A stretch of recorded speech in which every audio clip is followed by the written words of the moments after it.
Merci beaucoup, madame. À mon tour, je souhaite la bienvenue aux avis de la presse. Nous avons voulu vous entretenir cet après-midi de l'incident qui s'est produit depuis le vendredi dernier dans l'arrondissement de Manigri, en particulier et généralement dans la commune de Basila. J'ai la chance de participer à cet événement en tant que fils de ce village-là. Et c'est à ce titre que j'interviens cet après-midi pour dire les faits comme je les ai vus et comme je les ai ressentis. Le vendredi 27 juin 2015 coïncidait avec la fin de la campagne pour les élections municipales, communales et locales. Comme dans de pareilles circonstances, c'est un jour assez cher. L'Alliance pour un Bénin triomphant a programmé 2 meetings dans ce village qui est séparé par une rivière. Un meeting devrait avoir lieu à l'entrée du village et un autre meeting pratiquement de l'autre côté à la fin du village. Et les meetings devraient commencer à partir de 16 h. Donc nos militants étaient massés à l'entrée de la ville pour que nous puissions faire le déplacement vers le village voisin pour tenir ce meeting-là. Donc le point de départ était de ce côté-ci, du bas-côté, si vous voulez que je m'exprime de cette façon. Donc c'est à ce niveau-là que le regroupement devrait avoir lieu pour que nous fassions marche vers le village voisin. Je rappelle tout de suite que la seule voie, la seule issue qui nous permet d'aller de notre point A au point B, c'était une seule route. C'est un village, c'était la seule route. Or, à l'occasion, nous avons décidé d'organiser une caravane. Et nous avons mobilisé au-delà d'une vingtaine de voitures. Alors nous en étions là à nous organiser pour faire ce déplacement lorsque subitement nous avions aperçu des véhicules qui venaient de Basila, l'arrondissement de Basila qui on appelle habituellement la région centrale. Et 4 véhicules se sont déplacés vers le village et quelques secondes plus tard, on a vu un avion planer sur le ciel pour finalement descendre à l'école centre de ce village-là. À vrai dire, c'est en ce moment-là qu'on a compris que le chef du parti, l'Alliance pour les forces pour un Bénin émergent, organisait aussi un meeting. Et que le chef de l'État était parmi nous. Donc personne ne nous a informé de l'arrivée du chef de l'État dans notre village.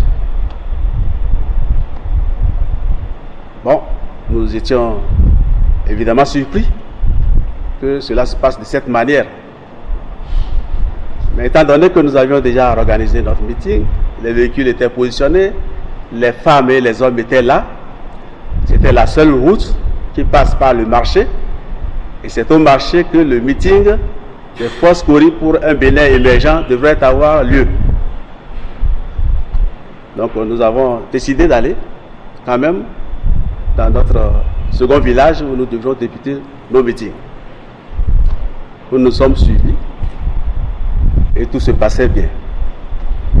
Jusqu'à, disons, une vingtaine de mètres, non c'est trop juste, 50 mètres peut-être, quand on s'est rendu compte que la voie était barrée. Je rappelle encore que c'était la seule issue. Bon, arrivé sur place, on a demandé qu'on nous aide à frayer un passage pour que tranquillement, nous, on puisse continuer notre chemin. Les forces de l'ordre qui étaient là se sont opposées à notre demande. Nous n'avons plus d'autre issue. Parce que où nous passons, parce que le dernier virage, c'était dans le village là-bas, ou alors nous restons sur place. Alors, à ce niveau, il y a eu beaucoup de bruit. Le chef de l'Alliance FCBE était en train de tenir son meeting et les militants qui étaient avec nous, qui étaient très nombreux aussi, voulaient le passage pour aller de l'autre côté. Donc il y a eu quelques difficultés entre les forces de l'ordre et les premières personnes qui étaient sur place. Il y avait un brouhaha indescriptible, ce qui faisait même que, je pense, le discours que tenait le chef de l'État, chef de FCBE, n'était plus perspective. C'est dans ces conditions-là, donc, submergé par les bruits venant de toutes parts, les responsables de ce parti ont décidé de frayer un passage pour notre délégation qui allait à cette rencontre.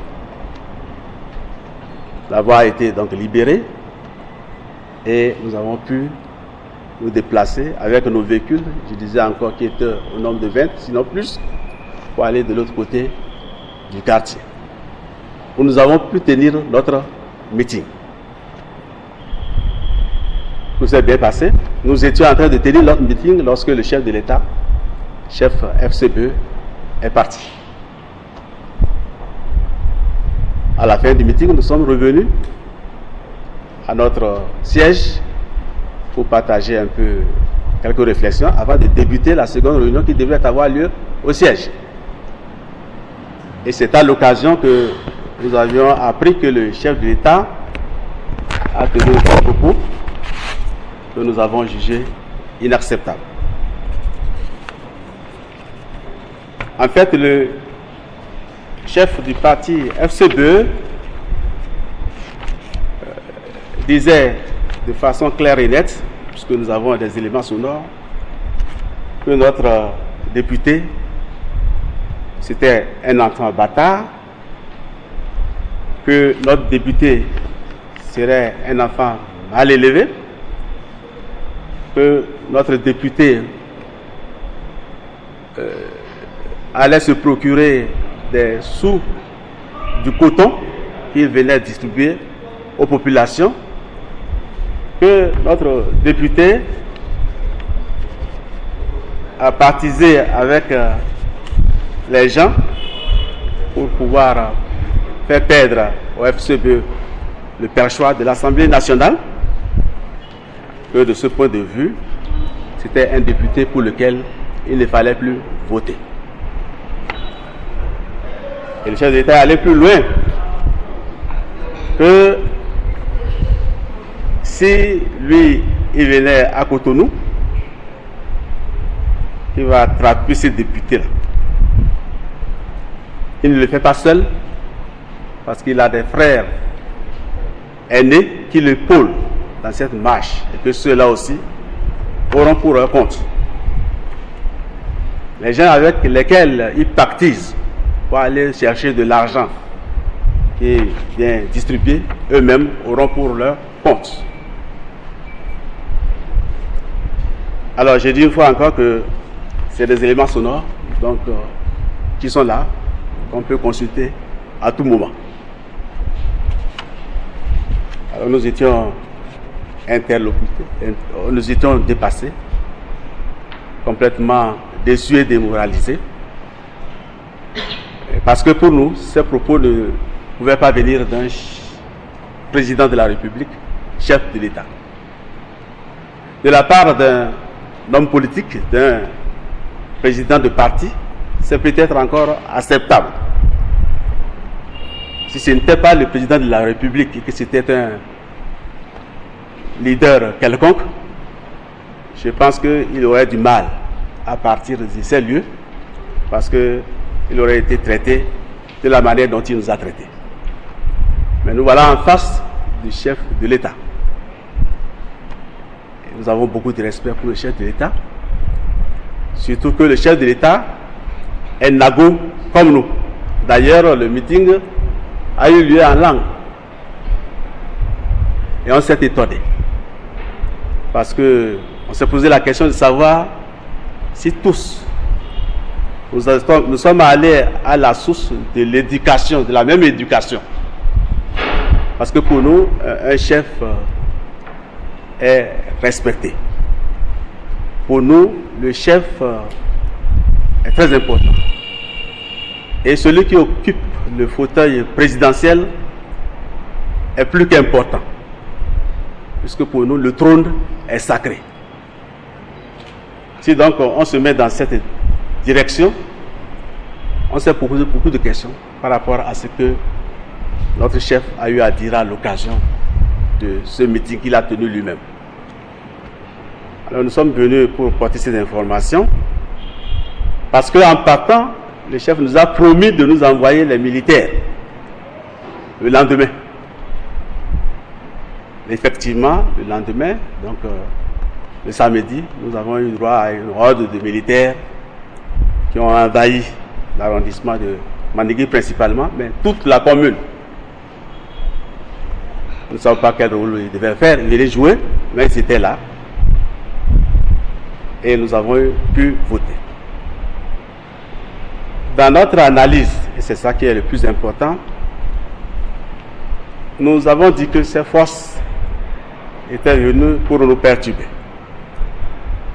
pour empêcher l'Alliance de pouvoir gagner ces élections. Puisque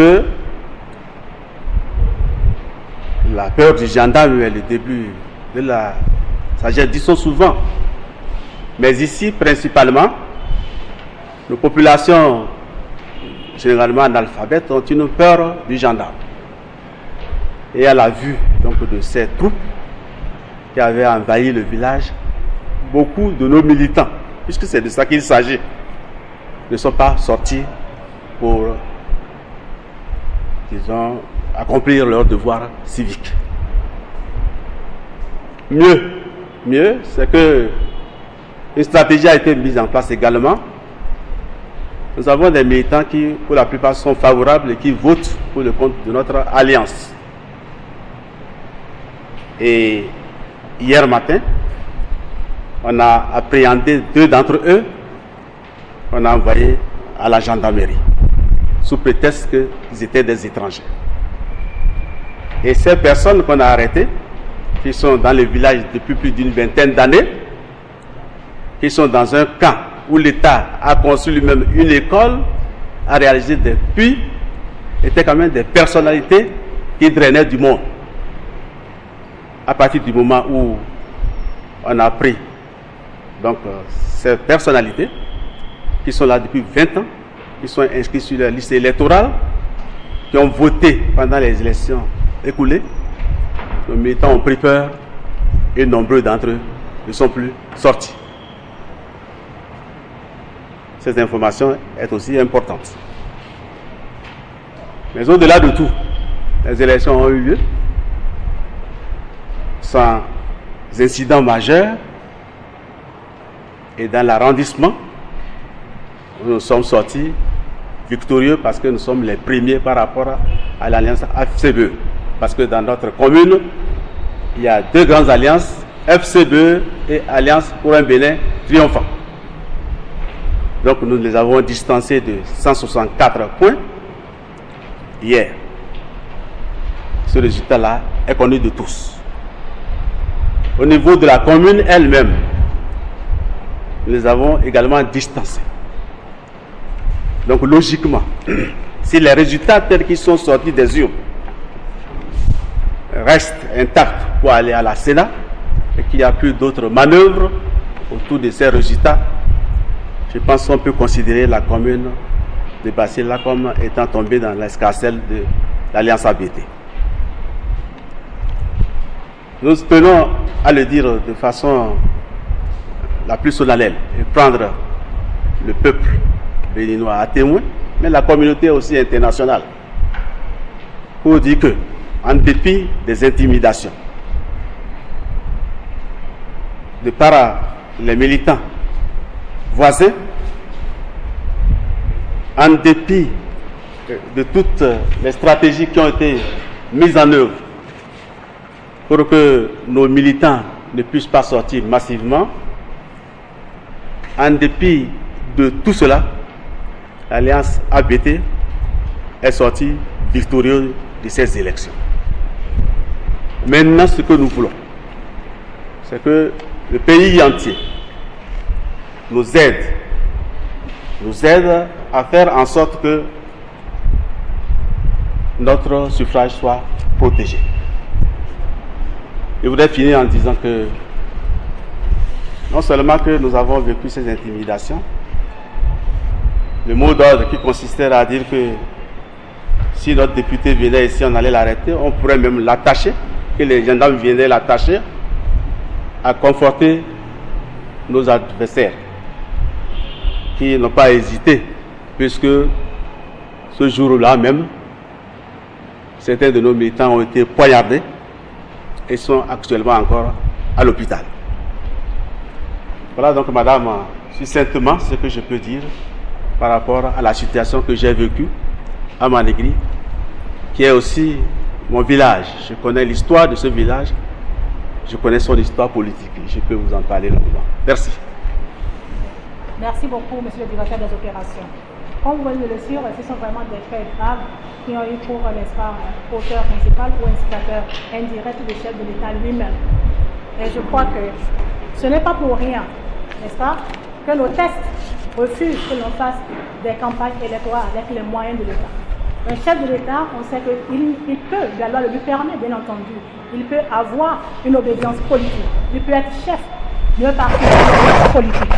Mais lorsqu'il décide en période électorale d'aller faire campagne pour sa famille politique, il enlève la toge de chef de l'État et il se met dans la posture du chef d'un leader de parti politique. Il ne saurait, en tant que chef d'État, aller faire meeting, parce que là, on se retrouve en difficulté. Et si notre chef d'État n'avait pas, n'est-ce pas, ne s'était pas comporté de la sorte, je crois qu'on aurait évité les incidents malheureux de Maningri. C'est-à-dire qu'il est important que force reste à la loi. Nous sommes dans un état de droit. Et dans un état de droit, comme vous le savez aussi bien que moi, nul n'est au-dessus de la loi, encore moins le chef de l'État. Il est le premier garant de nos tests de loi. Il est le premier à se soumettre aux tests de loi et à faire en sorte que, n'est-ce pas, la loi soit respectée par les populations tout entières. Donc, avant de continuer, au nom de l'Alliance, nous réitérons notre sincère compassion, ou nos sincères compassions aux blessés de l'Alliance ABT qui sont actuellement à l'hôpital. Et nous remercions profondément les militants ABT qui ont eu le courage de sortir malgré la présence impressionnante des forces de l'ordre, n'est-ce pas, sur le terrain pour aller exprimer leur suffrage. Nous leur dirons merci. Merci pour ce devoir citoyen. Merci pour la confiance que vous portez à l'Alliance ABT. Nous tenons également à dire, nous sommes dans un régime démocratique. Et la démocratie, ce n'est pas aller menacer les populations. La démocratie, ce n'est pas aller, n'est-ce pas, violenter verbalement ou physiquement les populations. Et comme l'a dit M. Chakra Boniface, on ne saurait en campagne électorale, nul ne devrait, encore moins le chef de l'État, tenir des propos d'une telle violence à l'égard d'un citoyen, et pire encore à l'égard d'un élu du peuple qu'est l'honorable Afo. Je ne sais pas. Et comme l'honorable, le directeur des opérations l'a dit, peut-être que c'est encore l'amertume de l'échec, n'est-ce pas, de la présidente de l'Assemblée nationale. Peut-être c'est cela. Parce qu'on a reproché, n'est-ce pas, à notre député d'être un député vendu. Je crois que non. C'est un député qui est resté fidèle, n'est-ce pas, à sa famille politique. L'honorable Afo est un député qui a été élu sur la liste de l'Alliance ABT. Et il a suivi les consignes de l'Alliance ABT pour l'élection du président de l'Assemblée nationale. Alors nous ne voyons pas pourquoi on devrait s'en prendre à lui publiquement. Pourquoi on devrait menacer la population de Manigri, de les priver d'eau, d'électricité, d'infrastructures routières, si on votait pour la liste ABT. Je crois que ce n'est pas la démocratie, ça. La démocratie, ce n'est pas imposer un choix aux populations. La démocratie, c'est laisser les populations faire elles-mêmes leur choix de façon libre. C'est ça la démocratie. Et c'est à cette démocratie que nous aspirons à l'Alliance ABT. Et nous espérons que le chef de l'État, qui n'est pas le chef de FCBE, et nous tenons à le dire et à le réitérer, le chef de l'État ne saurait être en aucun cas le chef de l'État de FCBE. Il est le chef de l'État des membres de l'Alliance ABT qui ont été poignardés et qui sont aujourd'hui à l'hôpital. Il est le chef de l'État des membres de l'Alliance sur lesquels les membres FCBE, sa famille politique, ont tiré et qui sont aujourd'hui à l'État. Il est le chef de l'État. Il est notre chef de l'État. Il est le chef de l'État des 10 millions de Béninois. Et par conséquent, il doit revertir la toge de chef de l'État et se mettre au-dessus de la mêlée. Ce qui s'est passé à Manigri n'est pas digne d'un président de la République et nous le regrettons profondément. Et nous espérons qu'à l'avenir, nous n'aurons plus à déplorer ce genre de situation. Messieurs et Mesdames les journalistes, voilà de façon globale ce que nous pouvons dire, n'est-ce pas, sur ce qui s'est passé à Manigri. Les gens nous ont reproché de n'avoir pas communiqué plus tôt sur la question. On nous a dit, c'est depuis vendredi, pourquoi vous n'avez pas communiqué? Notre leader, le président Ablaye Biotchane, c'est un homme de paix. C'est un homme qui lutte inlassablement et qui fait tout, même quand c'est contre lui-même, pour que la paix puisse régner. On s'est dit que si on avait réagi plus tôt, dans le même sens que le pouvoir en place, ça allait embraser plus. C'est pour cela justement que nos militants ont été victimes de ça. Mais est-ce que nous allons continuer par subir de la sorte? Je pense que non. C'est pourquoi nous appelons, n'est-ce pas, les amis d'en face à dire de revenir à la raison. Les élections, ça devrait être normalement un moment de convivialité. Les élections, c'est un moment de partage d'idées. Ça fait plus de 25 ans que nous sommes engagés dans ce processus démocratique. Et ce n'est pas aujourd'hui qu'on va nous installer des milices FCBE, n'est-ce pas, dans le nord du Bénin. Vous avez connu, on a connu, n'est-ce pas, pendant la période législative, la situation de Djougou. Et maintenant, c'est la situation de Manigri qui intervient avec des couteaux, avec des armes à feu. Est-ce qu'on a besoin aujourd'hui d'une milice FCBE? Je pense que non. On n'a pas besoin de braquage électoral. Qu'on laisse les populations béninoises faire librement leur choix.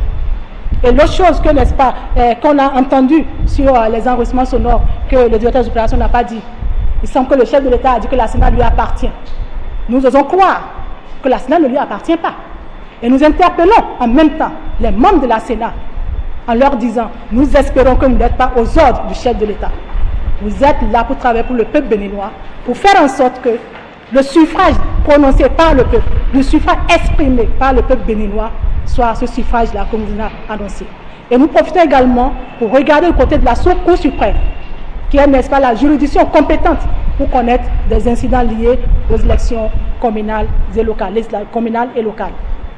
La Cour suprême doit regarder cette situation-là de très près. Parce qu'au-delà de ce que nous venons de dénoncer, il y a déjà des manigances sur le terrain. Parce que l'Alliance ABT, à la sortie des élections législatives, a montré qu'elle a une assise, n'est-ce pas, dans la 13e et la 14e circonscription de notre pays. Mais si on vient arracher ces circonscriptions, ce n'est pas, n'est-ce pas, avec la violence verbale et la violence physique. C'est avec une vision de société. C'est avec des projets de société. Et c'est à cela que nous invitons nos amis d'en face. Voilà, mesdames et messieurs, ce que nous pouvons vous dire pour le moment. Et nous espérons que vous allez être, n'est-ce pas, le relais, surtout, de paix, de message de paix que l'Alliance ABT tient, n'est-ce pas, à faire diffuser dans l'opinion nationale. Nous vous remercions de votre présence.